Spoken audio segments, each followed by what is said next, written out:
Estamos nesse estudo da Bíblia, né? Hoje o livro de Isaías, capítulo 64, e em ordem cronológica. É uma ordem diferente, né? Nós estamos seguindo a ordem dos fatos, por isso salteamos os livros. Vamos então estudar? Antes de tudo, sempre de lermos a Bíblia, nós pedimos a Deus para que ilumine o nosso entendimento. Vamos lá? Meu Deus, fala conosco e nos abre o entendimento para a Tua palavra, que ela seja lâmpada para os nossos pés, luz no meio desse mundo de trevas. Venha nos nortear. O Senhor disse que o Espírito da verdade nos guiaria a ela. Então, faça isso por meio dessa meditação.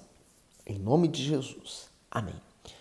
Então, Isaías 64, versículo 1, começa: se fendesses os céus e descesses e os montes se escoassem de diante da tua face. O comentário do 1, se fendesses os céus. Isaías tem um profundo desejo de ver a manifestação do Senhor a fim de fazer as injustiças e a opressão dos inimigos acabarem. Por isso ele clama. Isso mostra que o justo tem dentro de si uma indignação contra as obras do mal. É próprio dele orar e agir para que a justiça de Deus se revele. O justo sabe que o Todo-Poderoso tem um caráter e um modo de atuar soberano e único. Diante dele, nenhum poder humano, por mais estável e infalível que pareça, pode se manter de pé. O sistema de justiça deste mundo falha, por muitas vezes está influenciado por motivações tendenciosas, mas a justiça de Deus é perfeita e resgata o injustiçado que clama por ele. Por isso, aqueles que estão sendo injustiçados ou aqueles que sofreram alguma coisa devem entregar para Deus. A Deus pertence a vingança. É Ele quem vai executar. Então, você não precisa fazer nada. Só entregar para Deus. 2. Como fogo abrasador de fundição, fogo que faz ferver as águas, para fazeres notório o teu nome aos teus adversários, e assim as nações tremessem da tua presença. O comentário do 2, o fogo é um dos símbolos de Deus e é associado, entre outros termos, à aplicação do juízo divino sobre a impiedade. Quando o profeta clama para que o fogo abrasador se manifeste de forma intensa e poderosa, ele pede o julgamento do Altíssimo sobre os adversários. Hebreus 12, 29 diz assim: porque o nosso Deus é um fogo consumidor. E terminando o comentário, o objetivo disso é fazer com que os inimigos tremam diante da presença de Deus e tornar o seu nome notório entre as nações. Continuando no 3. Quando fazias coisas terríveis que nunca esperávamos, descias e os montes se escoavam diante da tua face. Porque desde a antiguidade não se ouviu, nem com o ouvido se percebeu, nem com os olhos se viu um Deus além de ti, que trabalha para aquele que nele espera. O comentário diz: porque não se ouviu nem se viu na libertação dos hebreus do Egito e no percurso rumo a Canaã, Israel viu muitos povos cultuando os seus deuses, mas nenhuma dessas nações jamais foi atendida por suas falsas divindades. Por outro lado, desde a fundação do mundo, o Todo-Poderoso dá provas de amor, cuidado e proteção aos seus filhos. Ele se deleita em socorrê-los nas suas aflições e em recompensar a confiança e a fidelidade depositada em sua palavra. Além de zelo constante, o Senhor tem reservado ao justo uma glória no céu, acima da limitada compreensão humana. A parcial revelação nas Escrituras sobre a eternidade já nos deixa extasiado. No entanto, a alegria e a honra guardada para os que amam a Deus transcendem o maior e o melhor imaginação que alguém pode ter. 1 Coríntios 2,9, mas como está escrito, as coisas que o olho não viu e o ouvido não ouviu e não subiram ao coração do homem, são as que Deus preparou para os que o amam. E isso que Deus tem preparado não está na terra, né? Porque qualquer coisa que possa ser preparada por Ele na terra será pequeno comparado ao que vamos receber no céu. O Senhor Jesus falou assim: na casa do meu Pai há muitas moradas, e eu vou para lá para preparar-vos lugar. Então quer dizer, se Ele foi preparar para nós um lugar, nós precisamos, a qualquer custo, nos manter salvos para chegar nesse lugar. A parte B do versículo do 4, que trabalha para aquele que nele espera. O Altíssimo não se cansa de trabalhar em favor da pessoa que espera nele. Esperar em Deus é confiar na sua palavra e na sua justiça. É crer que as suas promessas vão se cumprir, leve o tempo que for. É viver pela fé dia após dia, sem duvidar da sua palavra e do seu caráter fiel. Infelizmente, muitos se cansam de aguardar e desistem, deixando assim de alcançar os seus objetivos e, consequentemente, de glorificar o nome do Senhor Jesus. No 5, saíste ao encontro daquele que se alegrava e praticava justiça e dos que se lembram de ti nos teus caminhos. Eis que te iraste porque pecamos. Neles há eternidade para que sejamos salvos. Mas todos nós somos como o imundo, e todas as nossas justiças como trapo da imundícia. E todos nós murchamos como a folha, e as nossas iniquidades como um vento nos arrebata. O comentário diz justiça como trapo de imundícia. A palavra imundo denota poluição e contaminação espiritual. Pela lei mosaica, pessoas consideradas imundas, como as leprosas, por exemplo, eram impedidas de ter acesso a cerimônias sagradas. Isto é, suas orações públicas e suas ofertas não eram consideradas adequadas diante de Deus.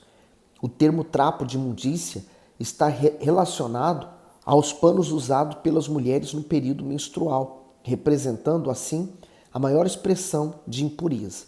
Isso significa que tudo que o ser humano possa ter de melhor não é suficiente para que ele alcance por si só a salvação. Somente quando passamos a crer no Senhor Jesus e confessamos nossas falhas, somos lavados da contaminação do pecado. A partir daí, saímos da condição de culpados e de indignos para a condição de puros e honrados pelo Senhor Jesus. Por meio do seu sangue, Ele ainda nos veste com impecável traje nupcial, para que possamos nos tornar a sua noiva.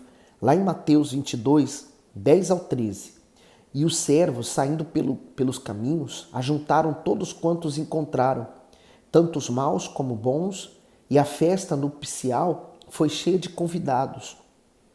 E o rei, entrando para ver os convidados, viu ali um homem que não estava trajado com vestes de núpcias. E disse-lhe: amigo, como entraste aqui, não tendo veste nupcial? E ele emudeceu. Disse então o rei aos servos: amarrai-o de pés e mãos, e levai-o e lançai-o nas trevas exteriores. Ali haverá pranto e ranger de dente. Eu vejo nessa parábola o que acontece com muitas pessoas que vêm à igreja, né? Elas vêm como elas estão, quer dizer, pecadoras, num estado de pecado. Mas Jesus veio para quem? Jesus veio para quem está bom ou para quem está doente, né?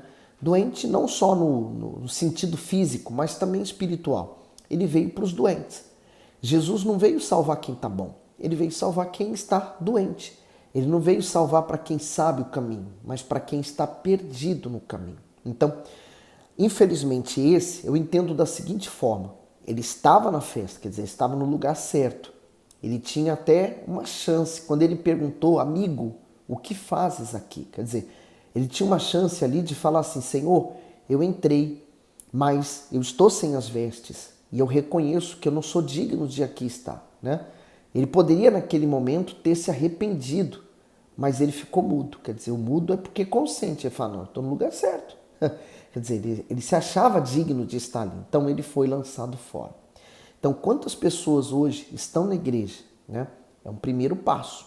Foi muito bom ter vindo à igreja, mas elas não se convertem, quer dizer, elas não se entregam ao Senhor Jesus. Elas não fazem o que é pedido a ela, orientado a ela, porque elas resistem, não ao diabo, mas elas resistem a obedecer a Deus. Infelizmente, vão perder a oportunidade da salvação. Em Apocalipse 3:5, ele diz assim: o que vencer será vestido de vestes brancas, e de maneira nenhuma riscarei o seu nome do livro da vida, e confessarei o seu nome diante de meu Pai e diante de meus anjos. Em Apocalipse 7, versículo 9, depois dessas coisas olhei, e eis aqui uma grande multidão, a qual ninguém podia contar, de todas as nações, e tribos, e povos, e línguas, que estavam diante do trono e perante o Cordeiro, trajando vestes brancas e com palmas nas suas mãos. São essas vestes que Deus quer ver você trajando. E, por exemplo, o pecado, ele suja as nossas vestes, mas o sangue do Cordeiro lava as nossas vestes. No 7, e já ninguém há que invoque o teu nome, que se desperte e te detenhas, porque escondes de nós o teu rosto e nos fazes derreter por causa das nossas iniquidades. Mas agora, ó Senhor, tu és nosso Pai, nós o barro e tu o nosso oleiro, e todos nós a obra das tuas mãos. Não te enfureças tanto, ó Senhor, nem perpetuamente te lembres da iniquidade. Olha, pois, nós te pedimos, todos nós somos o teu povo. As tuas santas cidades tornaram-se um deserto. Sião está feito um deserto, Jerusalém está assolada. A nossa santa e gloriosa casa, em que te louvavam nossos pais, foi queimada a fogo, e todas as nossas coisas preciosas se tornaram em assolação. Conter-ias tu ainda sobre estas coisas, ó Senhor? Ficarias calado e nos afligiria tanto? E por falar a verdade, Isaías sofreu, porque todos achavam que ele era um traidor. Por ele falar as verdades, eles achavam que ele estava contra a nação de Israel. Na verdade, ele estava anunciando a destruição. Por quê? Porque era o que Deus faria, mas aquele povo precisava se converter, ouvindo a verdade, mas achava que estava contra. E quantas pessoas, por exemplo, quando o pastor aponta o pecado, fala do erro, fala das coisas que estão erradas, e a pessoa que está no culto, ela pensa assim: o pastor está mandando um recado para mim, o pastor está expondo a minha vida para todo mundo. Olha só que coisa feia. E aí a pessoa não vê como Deus falando com ela, mas vê como homem. E aí ela não obedece. E também a vida não muda. Isaías 65. Fui buscado dos que não perguntavam por mim. Fui achado daqueles que não me buscavam. A uma nação que não se chamava do meu nome, eu disse: eis-me aqui, eis-me aqui.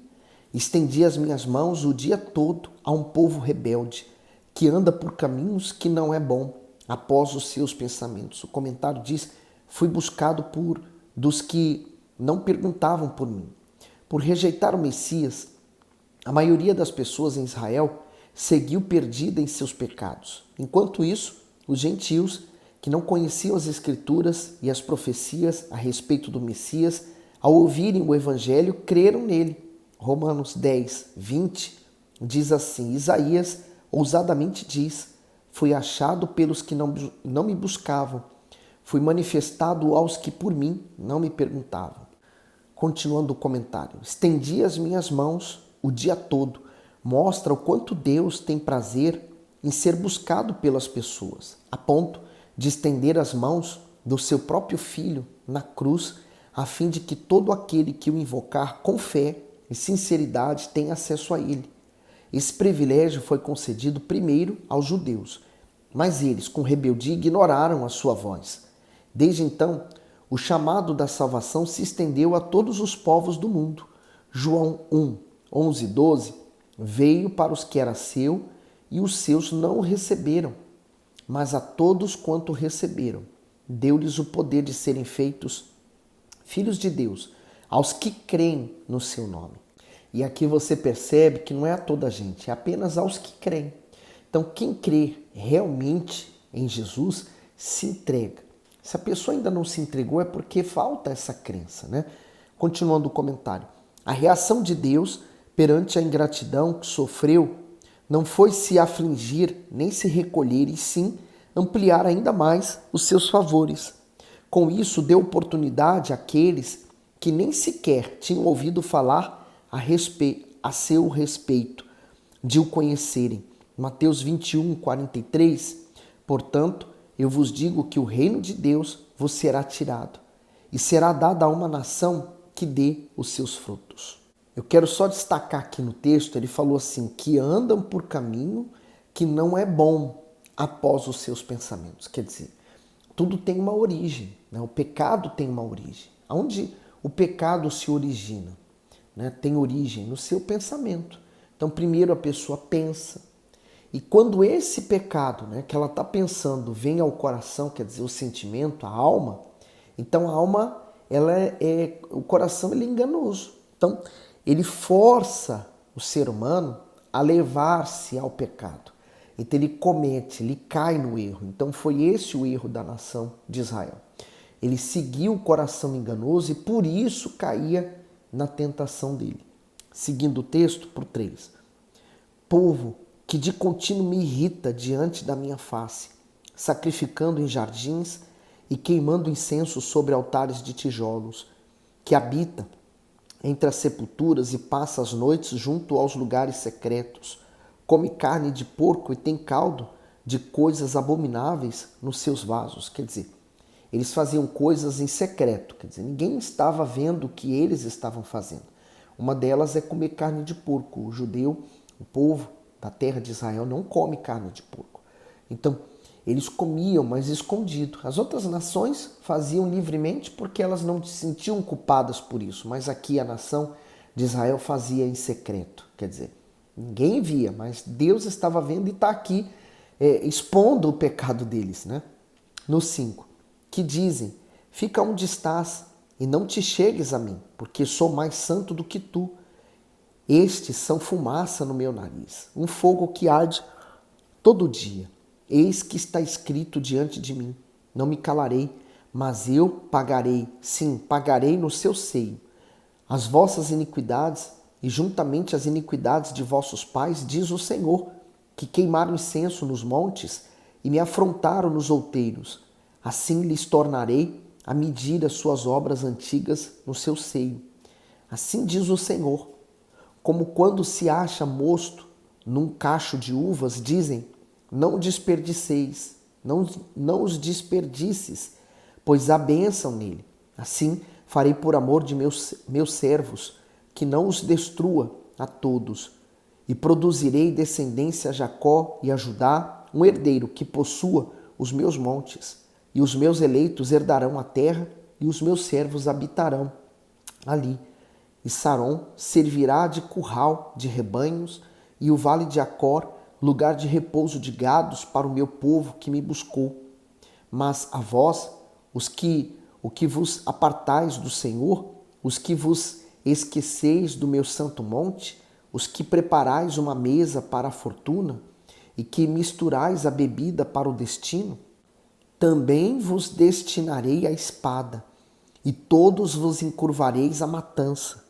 Porquanto chamei e não respondestes, falei e não ouvistes, mas fizestes o que era mal aos meus olhos e escolhestes aquilo em que não tinha prazer. O comentário 11:12, né? Vós, os que apartais do Senhor. Muitas pessoas se apartaram das leis divinas e seguiram obstinadas em seus próprios pensamentos. Assim ficaram longe de Deus e próximas ao mal. Elas fizeram oposição a tudo o que se referia aos princípios da fé e até o Monte Sião, símbolo da verdadeira adoração ao Senhor. Por isso, desprezaram e insultaram o Todo-Poderoso, a ponto de prepararem uma mesa para os diversos ídolos dos povos pagãos. Ao agirem insensatamente, se colocaram em calamidade, pois seriam mortas cruelmente na invasão babilônica. De igual modo, muitos hoje depositam a fé na sorte ou no destino e nem percebem que fazem disso um Deus para si. Essa atitude gera sofrimento, pois não existe sorte ou azar, e sim fé ou dúvida. Além disso, cada um colhe aquilo que planta. Gálatas 6:7, não erreis. Deus não se deixa escarnecer, porque tudo que o homem semear, isso também ceifará. Saber disso assusta muita gente, né? Saber que o que nós plantamos, vamos colher, deixa muitas pessoas em sobressalto. mas não deveria. E por que elas ficam assim? Pelo fato delas saberem que não estão plantando o que é bom e que elas vão terminar colhendo aquele fruto. Mas por que não usar a fé? Por que não usar a cabeça, a mente, né? Por que não? Assim a palavra de Deus, ela é lâmpada. Quando nós estamos andando no erro, quando nós estamos andando nos pensamentos deste mundo, nós estamos afastados da luz. E quem anda afastado da luz está perdido. Mas a pessoa que não se acha perdida, Jesus não pode iluminá-la. Mas quando a pessoa fala assim, eu estou de fato perdida, eu estou no escuro, eu preciso de salvação. Quem pode me salvar daqui? Então, o Senhor Jesus vem com total poder e autoridade, estendendo a mão, o braço de poder dele e resgata a alma dela do inferno. É o que o Senhor Jesus quer fazer em você. Ele quer te resgatar. Ele quer iluminar você. E uma vez você cheio da luz dele, você vai passar a ter uma alegria plena. Sabe o que significa alegria plena? Não? Você precisa buscar. Para você ter. Aqueles que o têm, nunca mais quer experimentar nada que venha deste mundo. Somente o que vem de Deus. Tá ligado? Tá certo? Deus abençoe você, dá o seu gosto. Põe aí nos comentários o que Deus falou consigo. E amanhã, próximo vídeo, nós continuamos a ler esse final do livro e terminamos o livro de Isaías. Tá bom? Que Deus continue te abençoando.